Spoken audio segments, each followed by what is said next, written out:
Assalamualaikum warahmatullahi wabarakatuh. Bismillahirrahmanirrahim. Alhamdulillahirabbil alamin. Wa bihi nasta'inu ala umurid dunya waddin.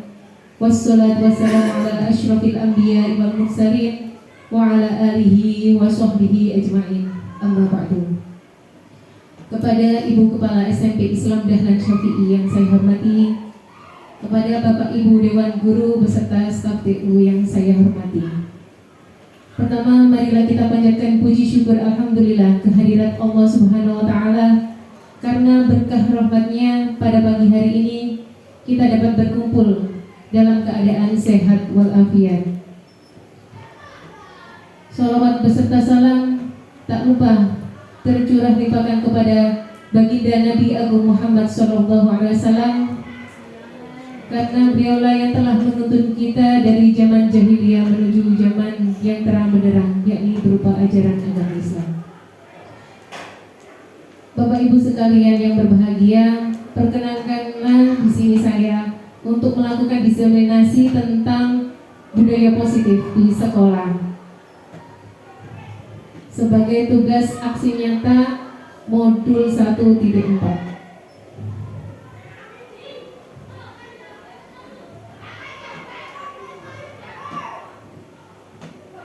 Perkenankan saya untuk menjelaskan sambil duduk, ya. Oke, baik. Di sini saya akan menjelaskan kompetensi lulusan modul 1.4. Jadi modul ini menjelaskan atau memaparkan tentang budaya positif. Budaya positif ini ditujukan agar terciptanya lingkungan yang positif sehingga menciptakan lingkungan belajar yang aman dan nyaman bagi peserta didik. Jadi pada modul ini diharapkan berkontribusi untuk mencapai kompetensi lulusan sebagai berikut. Jadi memahami pentingnya mengetahui kebutuhan belajar dan lingkungan yang memfasilitasi seluruh individu di sekolah agar dapat meningkatkan kompetensinya secara aman dan nyaman, serta mampu menggerakkan komunitas sekolah untuk bersama-sama mengembangkan dan mewujudkan visi sekolah yang berpihak pada murid dan berlandaskan nilai-nilai kebajikan universal. Jadi di sini setiap modul itu memiliki saling keterkaitan. Jadi pedomannya adalah filosofi Ki Hajar Dewantara. Jadi Ki Hajar Dewantara itu menjelaskan atau memaparkan bahwa pendidikan itu adalah segala sesuatu yang berpusat pada siswa. Jadi sebagai seorang pendidik, sebagai guru, kita harus mengetahui kebutuhan apa yang diperlukan bagi siswa dalam melaksanakan pembelajaran. Capaian berikutnya yakni memahami konsep pendidikan menurut Ki Hajar Dewantara dihubungkan dengan konsep budaya dan lingkungan positif di sekolah yang berpihak pada murid, seperti yang saya jelaskan barusan. Kemudian melakukan evaluasi dan refleksi tentang praktik disiplin dalam pendidikan Indonesia secara umum untuk mendapatkan pemahaman baru mengenai konsep disiplin positif untuk menciptakan murid dengan profil pelajar Pancasila. Kemudian memahami peran sebagai guru untuk membangun budaya positif dengan menerapkan konsep disiplin positif dalam berinteraksi dengan murid. Nah, ini saya langsung saja ke pertanyaan pemantik. Saya ingin menanyakan sesuatu kepada Bapak Ibu guru sekalian. Kira-kira menurut panjenengan, hukuman apakah dapat mendisiplinkan anak? Yang namanya hukuman itu kan ya gini, untuk menegakkan disiplin itu memang perlu adanya hukuman. Cuman hukuman yang bagaimana ini harus diperjelas lagi. Ada hukuman fisik atau hukuman non fisik, atau semacam kayak gini. Apa namanya itu hukuman-hukuman yang sifatnya berupa kekerasan atau yang berupa didikan. Nah ini yang perlu kita perjelas lagi. Cuma bahasanya gini, anak-anak sekarang kalau misalkan kita didik, kita hukum hanya dengan semacam pemberian tugas, dioreng-oreng, tuas gopel. Nah, permasalahannya lagi ketika kita hukum dengan kekerasan, entah itu dijewer, entah itu kemudian di setrap sambil ngomong hormat di lapangan terus kepanasan, ini juga akan menjadi pertimbangan. Akhirnya orang tua ini anak kok dikepui, anakku kok dicari no. Nah ini masalah, ini juga masalah. Nah hari ini guru koyok-koyok gak pakai ono obah, gak iso obah gitu untuk terkait masalah ini. Cuman memang harus ada ketegasan, entah itu dari lembaga bawah untuk masalah memberikan hukuman kepada siswa. Paling tidak memang harus diperbincangkan dengan wali murid. Karena kalau misalkan ini tidak ditemukan, titik-titik dijawab-titik dilaporkan polisi. Dan kan kayak gini ini kan riskan, sangat riskan. Mungkin ngomong masalah hukuman penting juga. Terima kasih. Oke, terima kasih. Jadi itu persepsi hukuman menurut Pak Muji. Nah, sekarang nanti kita akan bahas apakah hukuman itu efektif bagi anak-anak atau tidak, atau ada suatu hal lain yang bisa kita lakukan demi menegakkan disiplin positif pada para murid. Untuk pertanyaan pemantik yang kedua, pemberian hukuman dengan hal positif seperti membaca atau membersihkan halaman sekolah dapat meningkatkan disiplin anak. Kira-kira panjenengan setuju atau tidak? Setuju.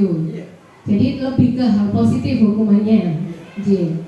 Kalau yang ketiga, memberi penghargaan dapat meningkatkan motivasi belajar anak. Reward, memberikan reward pada murid. Apakah ini bisa meningkatkan motivasi belajar? Setuju. Baik.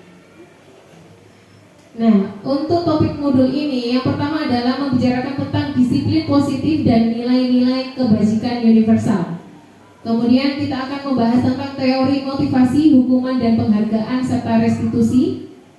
Ketiga, kita akan mempelajari tentang keyakinan kelas, kemudian kebutuhan dasar manusia dan dunia berkualitas. Yang berikutnya restitusi, 5 posisi kontrol. Dan yang terakhir adalah restitusi, segitiga restitusi. Baik Bapak Ibu, yang pertama kita akan membahas tentang disiplin positif dan nilai-nilai kebajikan universal. Nah, sekarang bayangkan Bapak Ibu guru sedang menggenggam, memegang sebuah benda yang dirasa itu sangat penting dan berharga bagi panjenengan. Jenengan bisa memegang sesuatu, kemudian silakan genggam dengan erat. Kira-kira apakah Anda bisa membuka genggaman ini? Misalnya gitu, ada orang lain yang ingin yang ingin membuka genggaman tangan panjenengan. Apakah Anda ini bersedia untuk membukanya atau tidak? Misalnya jenengan itu pegang sesuatu, misalnya cincin ya, cincin. Nah cincin ini kan benda yang berharga. Kemudian jenengan pegang erat, digenggam erat. Kira-kira kalau misalnya saya mau meminta cincin panjenengan, apakah jenengan dengan oh yes dikasihkan saja, atau jenengan itu mau menggenggamnya terus, mempertahankan? Kira-kira bagaimana?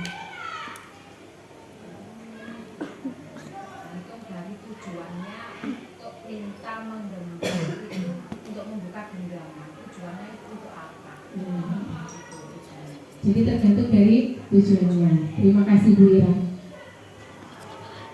Jadi seperti ini.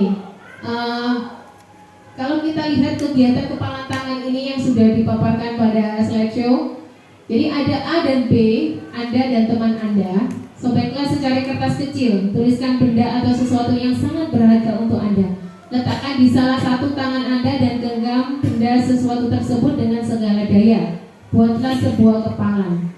Nah, teman Anda akan mencoba dengan sekuat tenaga dengan berbagai cara untuk meminta Anda memberikan benda tersebut. B bisa membujuk, mengancam, menghardik, merayu, menyuap, apa saja agar dapat membuka kepala tangan Anda. Jadi yang seperti dipaparkan Bu Ira, bisa membuka kepala tangan tersebut tergantung dari tujuan. Nah, jadi ilusi tersebut itu merupakan ilusi guru mengontrol murid. Jadi ilusi tersebut bahwa kritik dan membuat orang merasa bersalah dapat menguatkan karakter. Ilusi bahwa semua penguatan positif efektif dan bermanfaat. Dan ilusi bahwa orang dewasa memiliki hak untuk memaksa. Jadi ilusi tentang menggenggam tangan itu tadi bisa diibaratkan jika kita sedang mengontrol murid kita. Kadang kita bisa memaksa mereka, merayu, atau mengancam dan lain sebagainya.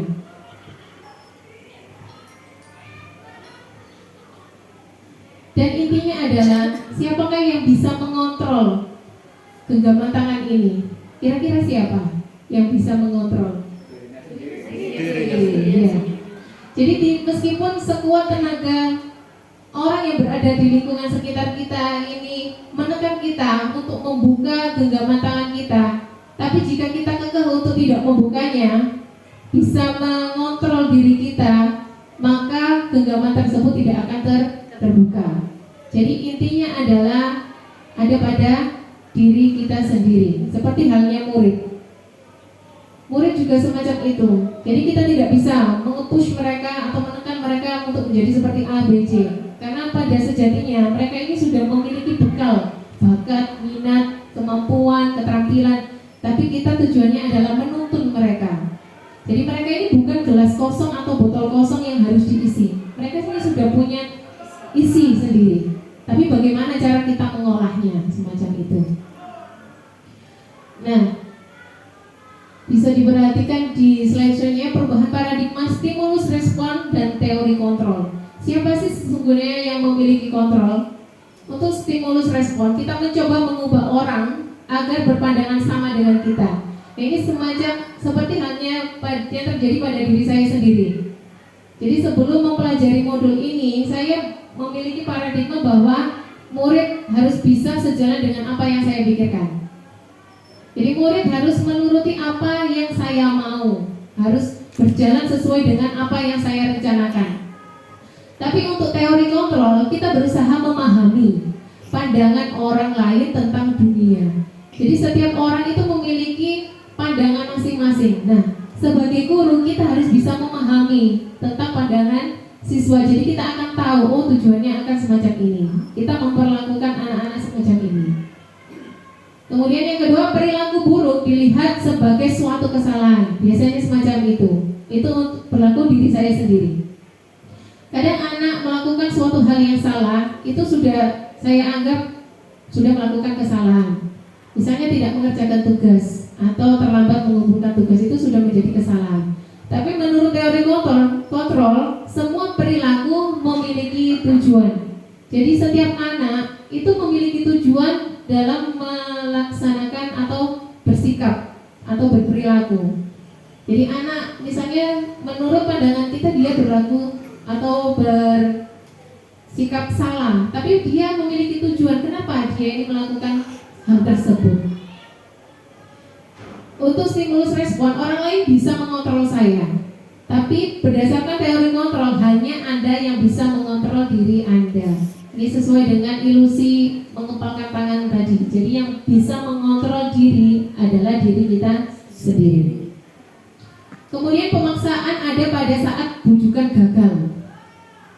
Tapi menurut teori kontrol, kolaborasi dan konsensus menciptakan pilihan-pilihan baru.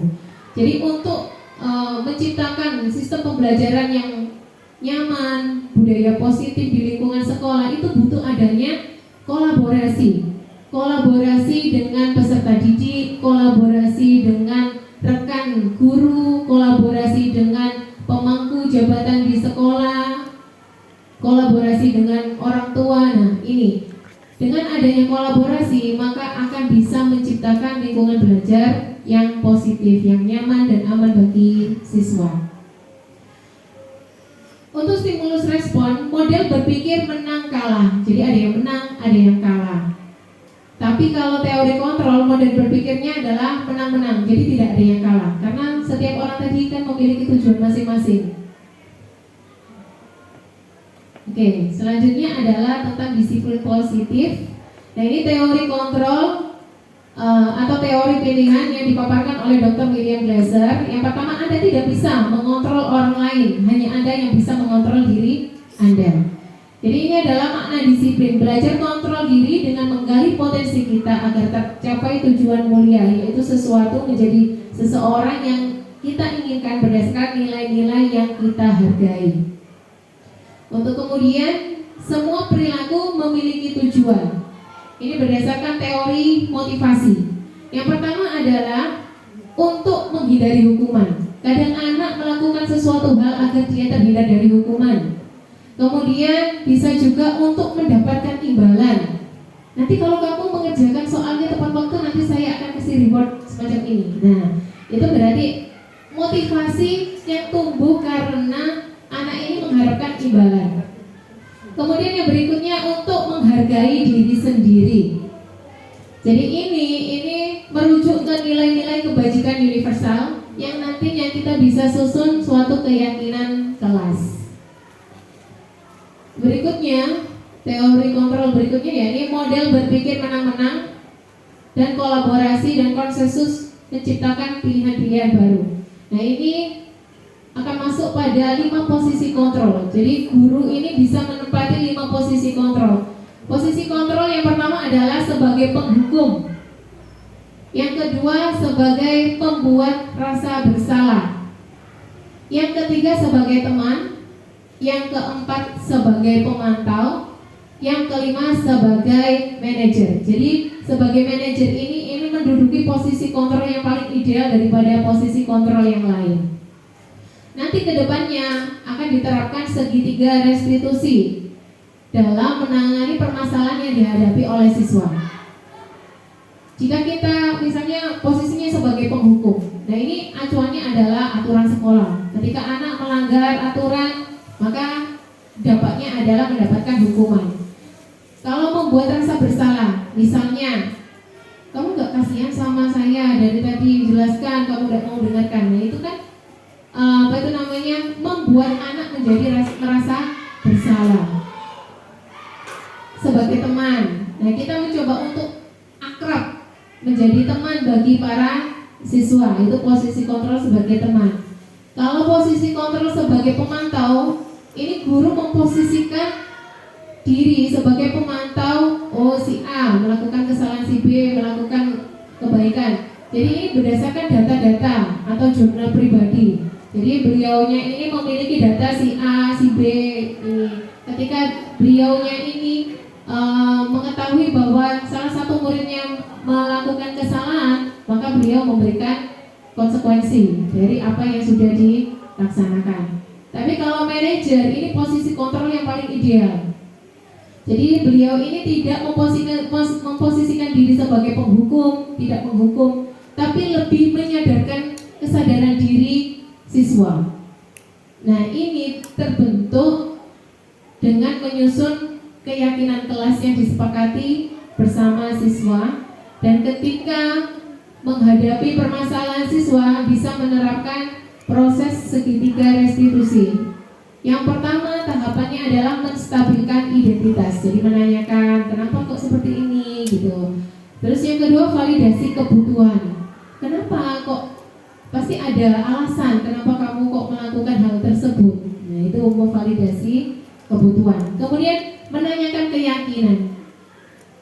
Jadi menanyakan kepada siswa, coba dengan kamu melakukan hal seperti ini, keyakinan kelas apa yang sudah tidak kamu jalankan. Nah, jadi akan tumbuh kesadaran diri siswa tersebut untuk bisa membenahi diri, merefleksi tindakannya, semacam itu. Kemudian yang terakhir adalah realitas, kebutuhan kita berbeda. Kita berusaha memahami pandangan orang lain tentang dunia. Sikap orang memiliki gambaran berbeda. Ini merujuk pada 5 kebutuhan dasar manusia. Jadi setiap siswa, setiap individu itu memiliki kebutuhan masing-masing yang harus dilengkapi, yang harus dipenuhi. Yang pertama adalah kebutuhan bertahan hidup, kemudian kebutuhan penguasaan, kebutuhan kasih sayang dan rasa diterima, kemudian kebutuhan kesenangan dan kebutuhan kebebasan. Ini tentang disiplin positif. Nah, ini adalah makna disiplin. Berasal dari bahasa Latin yaitu disiplina, yang artinya adalah belajar. Makna asal dari kata ini berkonotasi dengan disiplin diri dari murid-murid Socrates dan Plato. Disiplin diri membuat orang menggali potensi menuju sebuah tujuan apa yang dia hargai. Namun dalam budaya kita, makna kata disiplin telah berubah menjadi sesuatu yang dilakukan seseorang pada orang lain untuk mendapatkan kepatuhan. Kecenderungan umum adalah menghubungkan kata disiplin dengan ketidaknyamanan, bukan dengan apa yang kita hargai atau mencapai pencapaian suatu tujuan mulia. Untuk nilai-nilai kebajikan universal. Nilai-nilai kebajikan adalah sifat-sifat positif manusia yang merupakan tujuan mulia yang ingin dicapai setiap individu. Nilai-nilai tersebut bersifat universal dan lintas bahasa, suku bangsa, agama maupun latar belakang. Nah, untuk nilai-nilai kebajikan ini itu digunakan untuk menyusun suatu keyakinan kelas atau kesepakatan kelas. Ini seperti halnya dengan peraturan, cuma kita menyebutnya dengan keyakinan kelas. Jika sesuatu hal itu kita yakini, maka bisa kita jalani dan kita hindari untuk hal yang buruk. Untuk nilai-nilai kebajikan yang diterapkan atau yang ingin dicapai oleh setiap anak di Indonesia itu kita kenal sebagai istilah profil pelajar Pancasila. Nah, profil pelajar Pancasila ini adalah tujuan. Ini bisa dimasukkan ke dalam visi agar bisa terrealisasi. Untuk profil pelajar Pancasila yang pertama yakni beriman, bertakwa kepada Tuhan Yang Maha Esa dan berakhlak mulia. Jadi ini adalah fondasi utama tentang agama, tentang keyakinan kita kepada Tuhan Yang Maha Esa. Kemudian yang kedua yakni mandiri.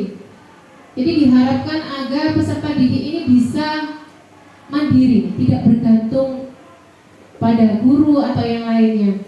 Jadi mereka ini bisa melakukan sesuatu hal secara mandiri. Kemudian bernalar kritis.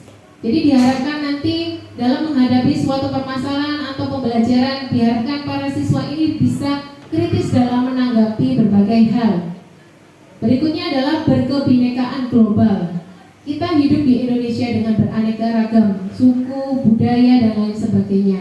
Maka kita harus menjunjung tinggi kebinekaan agar kita bisa bersatu mencapai suatu tujuan. Yang berikutnya adalah bergotong royong. Bergotong royong, berkolaborasi untuk menciptakan pembelajaran yang positif, lingkungan belajar yang aman dan nyaman, dan juga menjadi pelajar yang kreatif.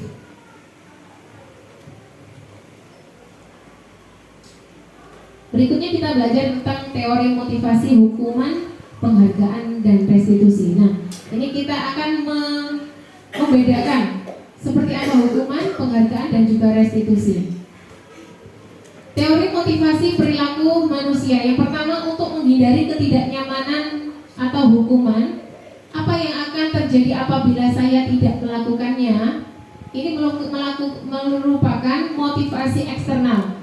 Jadi ini motivasi anak untuk melakukan hal yang terbaik, tapi motivasinya ini datang dari luar dirinya. Jadi dia ini menghindari sesuatu agar tidak dihukum, melakukan sesuatu agar tidak mendapatkan hukuman. Nah, motivasi semacam ini merupakan motivasi eksternal, jadi tidak tumbuh dari dirinya sendiri. Untuk yang kedua adalah untuk mendapatkan imbalan dari orang lain atau institusi. Kira-kira apa yang akan saya dapatkan apabila saya melakukannya?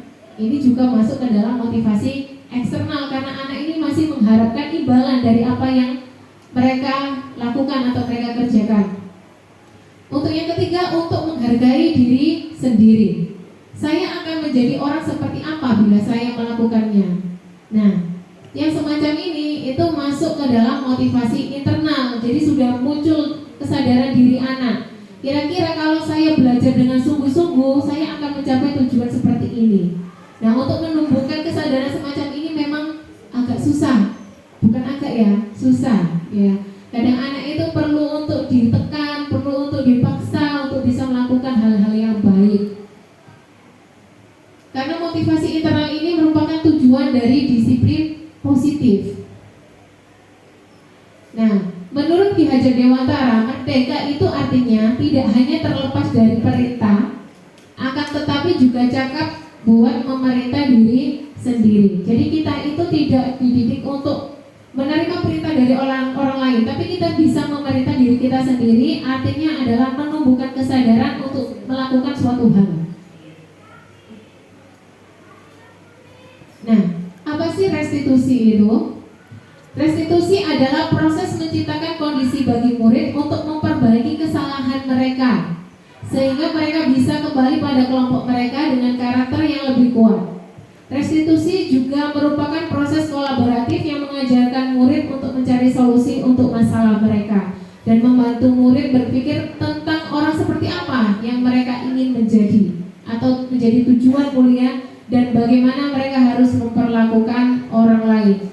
Jadi restitusi ini adalah tidak sama dengan hukuman. Kalau hukuman itu kan diberikan kepada anak karena dia melakukan kesalahan.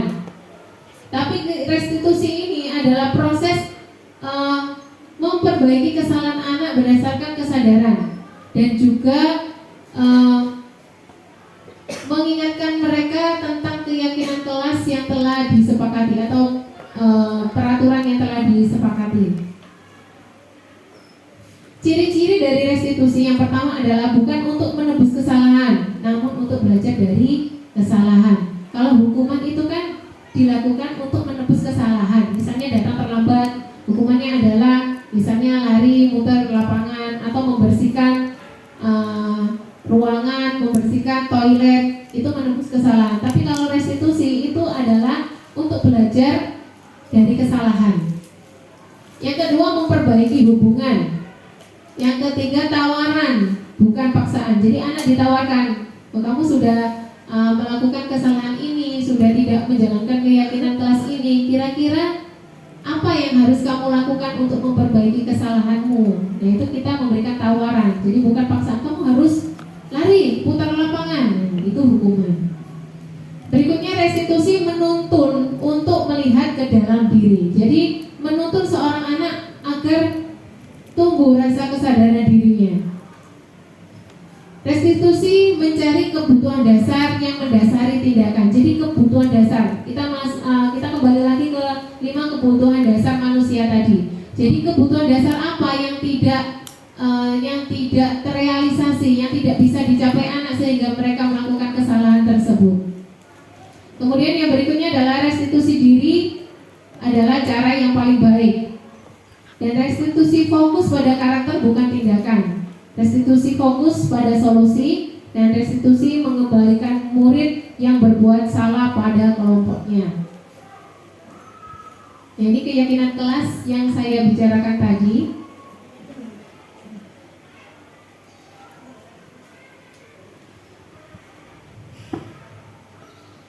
Keyakinan kelas itu semacam kesepakatan kelas. Jadi Bapak Ibu guru bisa melaksanakan atau melakukan kesepakatan kelas.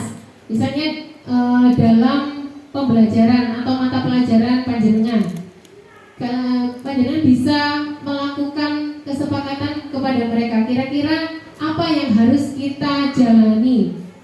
Ini memang semacam peraturan, tapi kita menyebutnya dengan kesepakatan kelas atau keyakinan kelas. Jadi mereka akan bisa berpikir kira-kira jika mereka melanggar, konsekuensi apa yang bisa mereka lakukan untuk menebusnya.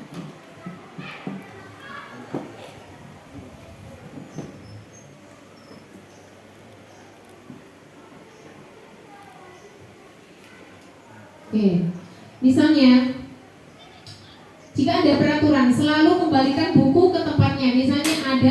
Misalnya sudut baca. Di kelas kan ada sudut baca. Apabila anak-anak selesai membaca, biasanya kan kita memberikan peraturan selesai membaca silakan kembalikan ke tempatnya.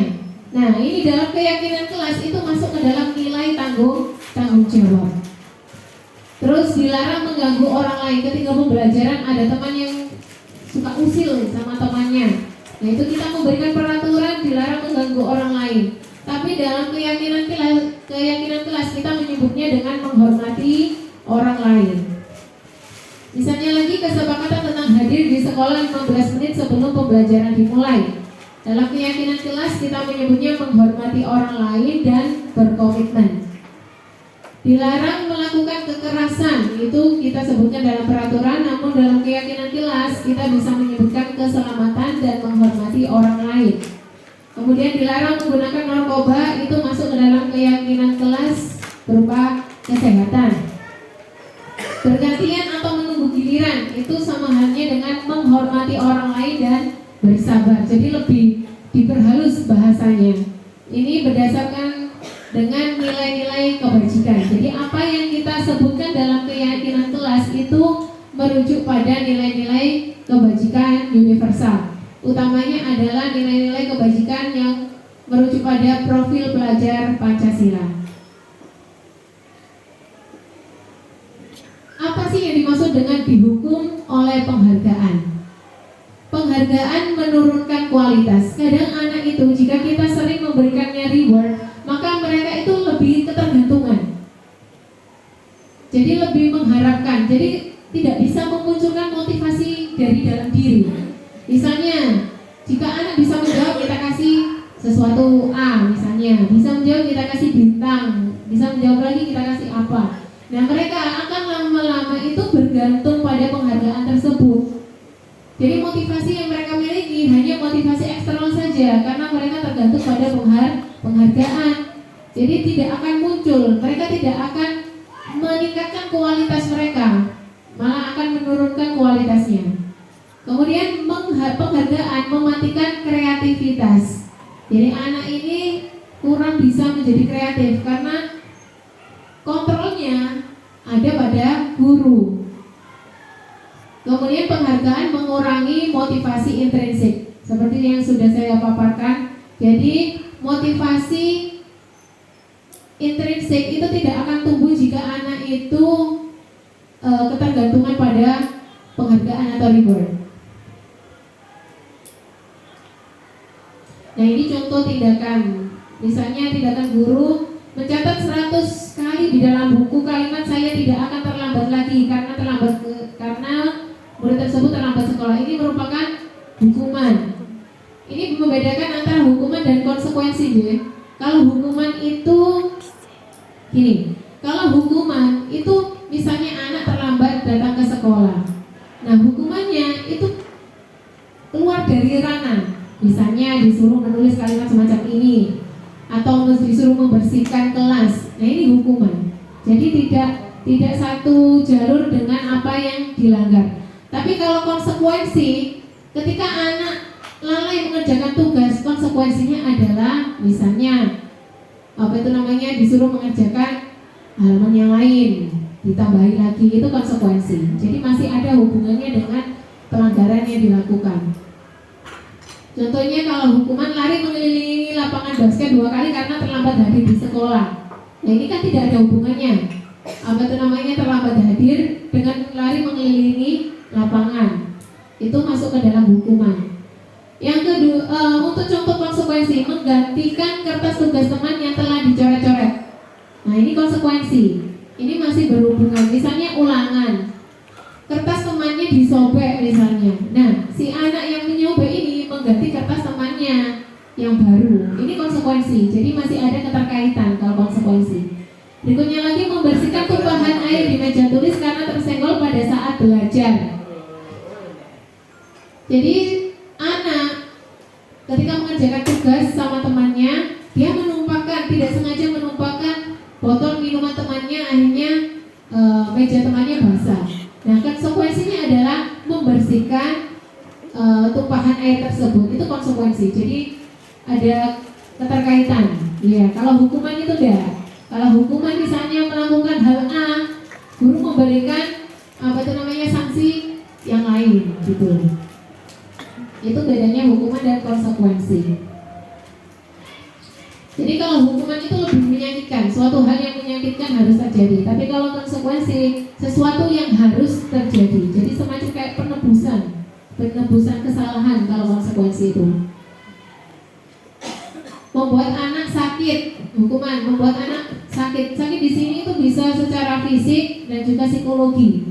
Tapi kalau konsekuensi membuat anak merasa tidak nyaman dalam jangka waktu pendek.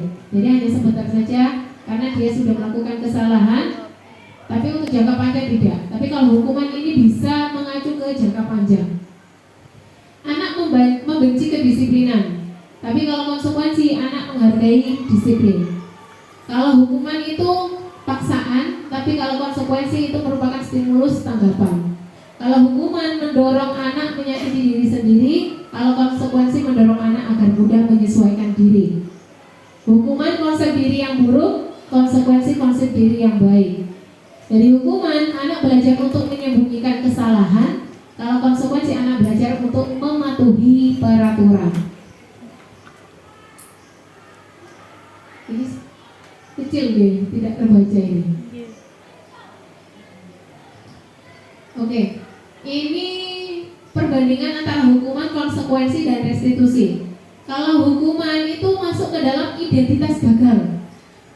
Tapi kalau konsekuensi dan restitusi itu masuk ke identitas sukses. Kalau hukuman sesuatu yang menyakitkan harus terjadi. Kalau konsekuensi sesuatu harus terjadi, tapi kalau restitusi merupakan pilihan. Kalau hukuman tidak nyaman untuk murid atau anak untuk jangka waktu panjang. Kalau konsekuensi itu tidak nyaman untuk jangka pendek, tapi kalau restitusi menguatkan untuk murid atau anak dalam jangka waktu panjang. Jadi karena apa? Dalam proses restitusi itu anak ditumbuhkan kesadaran dirinya, melakukan refleksi diri untuk karena dia ini telah melakukan suatu tindakan kesalahan semacam itu. Jadi kalau hukuman ini lebih ke segi negatif, kalau konsekuensi ini netral karena anak melakukan suatu hal, nah konsekuensinya ya membenahi kesalahannya tadi. Kalau restitusi ini ranahnya positif. Ini kebutuhan dasar manusia yang harus dipenuhi. Kadang dari kebutuhan dasar inilah anak itu melakukan suatu tindakan kesalahan. Misalnya rasa kasih sayang dan rasa diterima. Kadang kasus-kasus siswa yang terjadi di sekolah itu akibat mereka ini tidak tercukupi atau tidak terpenuhi kebutuhan dasarnya. Misalnya, mohon maaf jika ada siswa yang misalnya broken home. Nah, itu kan mereka tidak terpenuhi untuk rasa kasih sayang dan rasa diterima. Makanya dia melampiaskan untuk melakukan kesalahan di sekolah. Atau misalnya lagi dia ini merasa bosan atau apa gitu. Nah, itu kan kebutuhan dasar kesenangannya itu tidak terpenuhi. Makanya dia melakukan suatu kesalahan. Semacam itu. Jadi kebutuhan dasar ini seyogyanya terpenuhi. Ini 5 posisi kontrol. Nah, 5 posisi kontrol ini ada penghukum seperti yang sudah saya paparkan, membuat orang merasa bersalah sebagai teman, pemantau, dan posisi manajer. Biasanya kalau menduduki posisi penghukum, guru itu biasanya menghadik, menunjuk-nunjuk, menyakiti, menyindir, itu masuk ke posisi kontrol penghukum. Ini kadang saya juga melakukan hal semacam ini. Jadi saya itu pernah menempati posisi sebagai penghukum ya. Terus membuat merasa orang bersalah. Kalau menjadi posisi membuat orang merasa bersalah, kira-kira guru ini melakukan apa? Biasanya berceramah atau mengatakan seharusnya kamu itu begini. Ibu merasa kecewa kepada kamu. Nah itu guru menempati posisi sebagai membuat merasa bersalah. Kita juga biasanya juga melakukan hal semacam ini.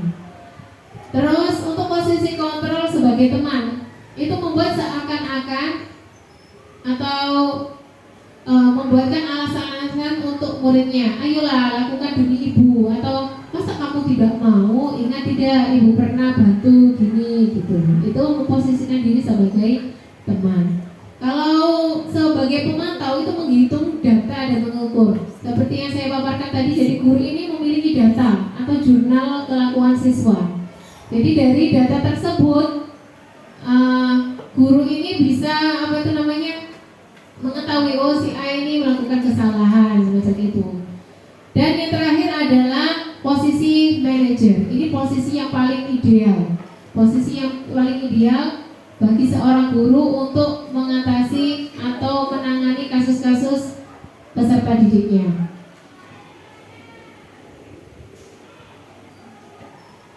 Oke, kita lanjutkan saja untuk ke segitiga restitusi. Nah, untuk posisi manajer itu biasanya melaksanakan proses segitiga restitusi untuk menangani kasus peserta didik. Yang pertama adalah menstabilkan identitas. Misalnya bisa bilang setiap orang pasti pernah melakukan kesalahan, atau kamu bukan satu-satunya yang pernah melakukan hal ini. Itu masuk ke dalam menstabilkan identitas. Terus yang kedua, setelah itu kita masuk ke validasi kebutuhan. Kamu tentu punya alasan mengapa melakukan itu. Kita menanyakan alasan kenapa sih murid tersebut melakukan tindakan kesalahan tersebut, atau adakah cara yang lebih efektif untuk mendapatkan apa yang kamu butuhkan. Itu masuk ke dalam validasi kebutuhan. Nah, kemudian kita baru menanyakan keyakinan. Kira-kira nilai-nilai apa yang telah kita sepakati? Ini merujuk ke keyakinan kelas. Keyakinan kelas yang sudah kita sepakati dengan para murid. Kemudian kamu ingin menjadi orang yang seperti apa? Nah, ini di sini anak itu muncul rasa kesadaran dirinya, dia bisa merefleksi kesalahannya dan lain sebagainya. Ini adalah contoh menstabilkan identitas, ya. Jadi kita masuk ke contoh video saja. Jadi Bapak Ibu bisa membedakan mana posisi kontrol sebagai penghukum, sebagai pemantau, sebagai manajer.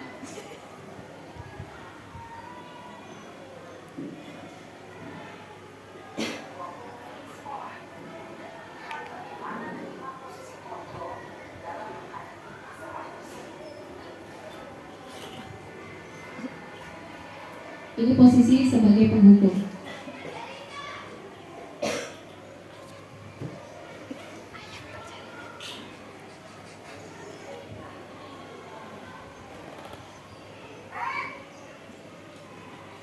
Mohon maaf, tidak keras ya suaranya.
Menghabis, menunjuk-nunjuk, menyakiti, dan menyindir. Hukuman bisa berupa fisik maupun psikis. Ibu dan bapak guru hebat. Dampak yang terjadi pada murid ketika guru berada pada posisi penghukum adalah murid cenderung akan memberontak, bahkan menyimpan dendam.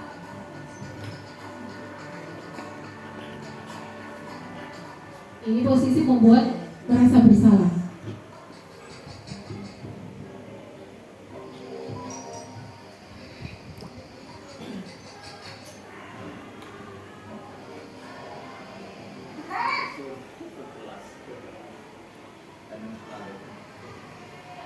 Selamat pagi, Bu. Naren, kamu kenapa terlambat lagi, nak? Ya Tuhan, Naren. Kamu senang ya bikin ibu susah ya? Kalau kamu terlambat lagi, nanti ibu yang ditegur bapak kepala sekolah, nak.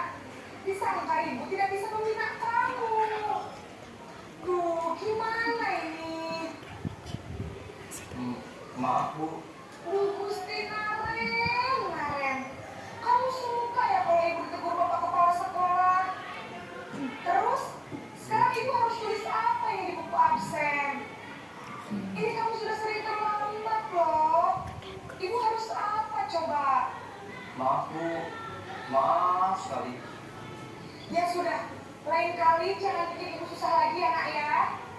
Ibu tidak akan kuat lagi kalau kamu begini terus. Bisa jantungan kalau ibu tegur bapak kepala sekolah. Sana cepat, kelas. Maaf ya, Bu.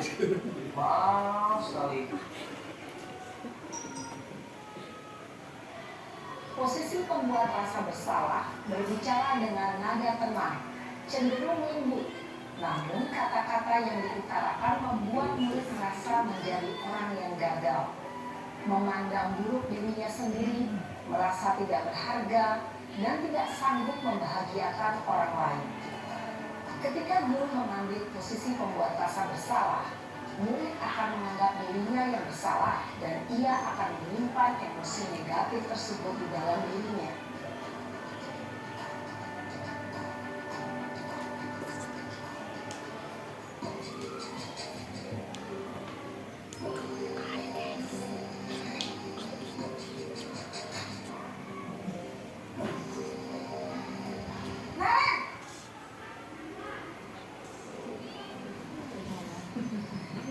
Selamat pagi, Bu.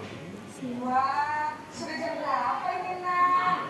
Selamat lagi ya sayang. Iya, Bu. Habis ibu saya lupa bangunkan saya, Bu. Kamu malah menyalahkan ibu kamu. Kamu bukannya anak yang larinya paling kencang. Kok terlambat sih? Iya, Bu. Saya memang terlambat bangun tadi. Jadi, biarpun saya lari kencang, tetap gak kekejar, Bu. Ya sudah sana. Nanti lain kali larinya lebih kencang lagi ya. Biar gak terlambat lagi. Bikin senang ibu. Demi ibu. Bisa kan? Bisa lah, Bu. Ya sudah sana masuk kelas. Ibu beresin urusan absen kamu. Kamu ini ada saja. Dalam posisi teman, guru berbicara dengan nada suara ramah, akrab, cenderung bersenda gurau untuk menjaga suasana tetap santai. Murid akan merasa senang, aman, dan akrab dengan guru. Identitas yang tercipta adalah identitas sukses atau berhasil. Namun, perlu diingat, karena ini masih dominan eksternal, maka ada faktor ketergantungan dari murid kepada orang tertentu. Di sini, guru aksennya, sehingga di lain waktu, murid bisa berperilaku baik, namun hanya kepada orang-orang tertentu saja.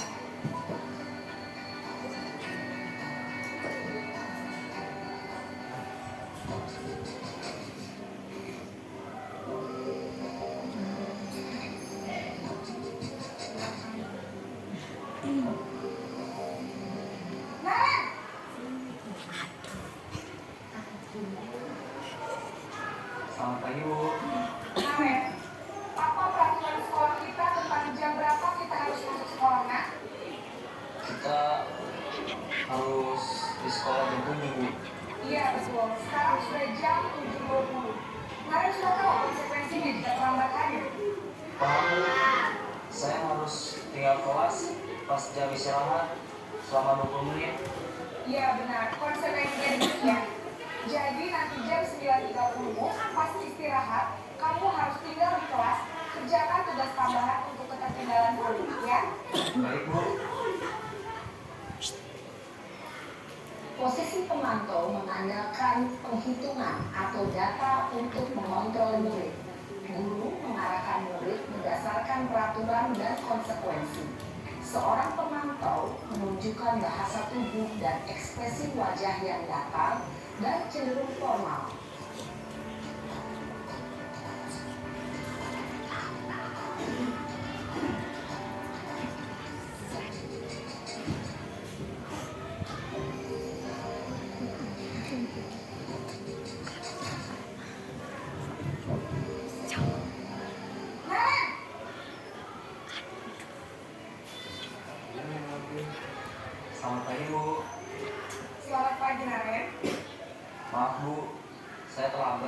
Iya, sekolah masuknya jam 7, sekarang sudah jam 7.20. Jadi sekarang bagaimana ini, Naren? Maaf Bu, saya lupa setel alarm saya semalam. Baiklah, menurut kamu, keyakinan sekolah yang mana yang perlu kamu tingkatkan? Menghargai diri sendiri dan orang lain mungkin ya Bu.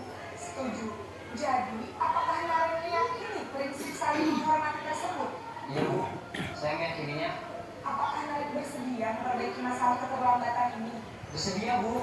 Bagaimana kamu akan memperbaiki masalah keterlambatan ini?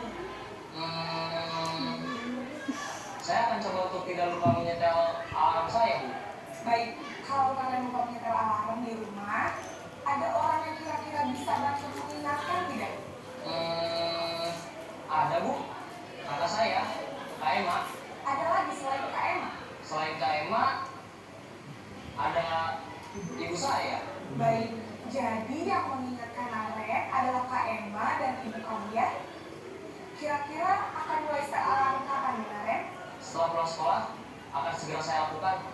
Baik, jadi Naren akan setel alarm untuk bangun besok pagi dan akan diingatkan oleh kakak dan ibunda Naren ya. Ada lagi yang mungkin perlu dilakukan, Naren? Agar tidak terlambat jauh lagi. Tidak ada Bu. Baik, Naren. Terima kasih untuk kerjasama kamu. Sekarang kamu perlu kembali ke kelas untuk belajar. Baik Bu, terima kasih.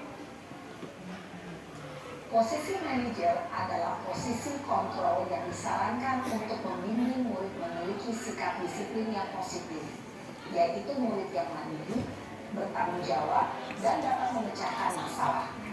Tujuan dari posisi ini adalah agar murid dapat berefleksi atas tindakannya. Guru akan lebih tulus memberikan pertanyaan-pertanyaan bermakna, sehingga membuat murid dapat belajar dari kesalahannya dan mencari sebuah solusi untuk menyelesaikannya. Baik, dari video yang terpapar barusan tentang 5 posisi kontrol guru, dari yang pertama posisi penghukum, posisi pembuat merasa bersalah, posisi teman, posisi pemantau, dan juga posisi manajer. Yang paling ideal itu adalah sebagai posisi manajer, di mana kita bisa menumbuhkan rasa kesadaran diri dan juga mengajarkan pada anak untuk bisa merefleksi. Kira-kira ketika mereka melakukan kesalahan, mereka harus melakukan apa? Apa yang harus mereka lakukan untuk memperbaiki kesalahan mereka? Jadi lebih menumbuhkan motivasi intrinsik dari siswa, seperti itu. Tapi tidak menutup kemungkinan kita bisa menempati posisi-posisi kontrol yang lain. Karena posisi kontrol manajer ini memang kita butuh untuk membuat kesepakatan terlebih dahulu dengan para siswa, membuat keyakinan kelas. Nah, ini sebagai rujukan atau sebagai pedoman untuk melaksanakan posisi kontrol ini melalui segitiga restitusi.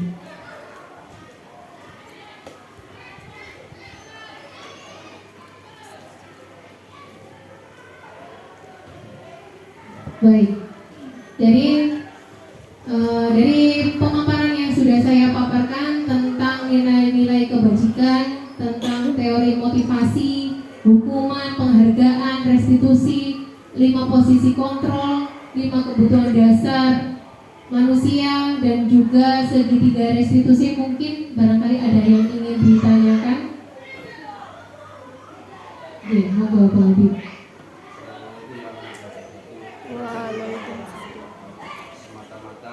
Mungkin pakai mic ya Pak, biar nanti terekam suaranya. Semata-mata untuk menghidupkan suasana. Ada beberapa hal untuk intervensi saya selaku bagian dari mata guru. Apa yang saya lakukan ketika anak melakukan kesalahan, memang tidak harus poin 1 hukum, kemudian merasa bersalah dan lain-lain. Mungkin variasi dari 5 varian itu. Yang pertama memang kadang-kadang saya hukum, tapi yang sering saya lakukan itu anak merasa bersalah. Tapi ketika sudah merasa bersalah, akan saya kasih motivasi bahwa seringkali anak-anak itu tidak taat kepada guru, tidak taat kepada orang tua. Pasti kalau di kelas tidak taat pada guru, pasti di rumah juga tidak taat pada orang tua. Sehingga kesalahan-kesalahan itu saya paparkan, yang intinya nanti pada poin akhirnya dia harus melakukan perbaikan. Contohnya begini, ridhonya orang tua itu karena ridho Gusti Allah, ridhonya Gusti Allah karena ridhonya orang tua. Itu sering saya lakukan sehingga anak-anak merasa bersalah. Kemudian saya motivasi, nah, apa yang harus kamu perbaiki? Yang kamu harus perbaiki adalah begini. Itu barangkali yang sering saya lakukan. Untuk menjadi manajer saya kira sangat sulit, dan itu bukan berarti tidak mungkin, tapi yang harus diperbaiki adalah sekolah kita ini adalah sekolah menengah ke bawah. Artinya siswa-siswa yang ada di sekolah kita ini adalah siswa-siswa yang memang perlu penanganan khusus dalam hal kedisiplinan. Untuk itu kita sangat sulit untuk menerapkan yang namanya manajer itu ya. Tapi bukan berarti tidak mungkin. Saya kira itu dari saya. Kurang lebihnya mohon maaf. Assalamualaikum warahmatullahi wabarakatuh. Terima kasih ya Bu Habib untuk masukannya. Memang untuk prakteknya memang kita ini tidak terpacu pada satu posisi kontrol yang harus posisi kontrol manajer. Tapi memang kita seringkali mengkombinasikan posisi kontrol tersebut. Kadang kita ada pada posisi kontrol penghukum, kadang sebagai pemantau, kadang juga memposisikan diri sebagai teman. Nah, tapi posisi kontrol manajer ini itu menjadi misalnya gitu tujuan yang ingin kita capai. Maksudnya adalah suatu perbaikan yang memang tidak mengelak lagi kalau misalnya kita kadang menghukum anak-anak, membuat mereka merasa bersalah. Tapi intinya nanti kita berjalan bersama, melakukan suatu kolaborasi untuk bisa mencapai posisi manajer. Setidaknya kita bisa melakukannya, meskipun tidak misalnya gitu secara maksimal, tapi kita bisa menerapkannya semacam itu. Baik, mungkin ada masukan atau pertanyaan dari Bapak Ibu guru yang lain? Sudah cukup ya. Jadi itu adalah paparan tentang budaya positif di sekolah. Memang menerapkan budaya positif melalui segitiga restitusi dan posisi kontrol itu memang bukan suatu hal yang mudah, semudah kita membalikan telapak tangan. Jadi butuh effort bagi berbagai pihak, mulai dari pemangku jabatan, pemegang stakeholder sekolah, Bapak Ibu Dewan Guru beserta kepala sekolah. Kita berkolaborasi atau bekerja sama dengan para siswa. Karena kalau misalnya muridnya tidak mau bekerja sama, dan kita kalau misalnya menerapkannya mau seperti apa jika mereka tidak mau diajak bekerja sama. Maka kita perlu untuk menggali atau merangkul mereka untuk bisa bekerja sama, berkolaborasi untuk menciptakan budaya positif di sekolah. Kemudian juga perlu adanya sosialisasi kepada orang tua, karena waktu siswa itu lebih banyak berada di rumah. Jadi lingkungan yang membentuk mereka itu kita juga perlu melakukan kolaborasi dengan orang tua, itu biar bisa mendukung kita untuk menanamkan budaya positif di sekolah. Misalnya di sekolah sudah kita canangkan budaya positif, mereka sudah baik, tapi di rumah sudah ada yang memperhatikan, anak mulai teledor lagi, jadi kurang ada penguatan.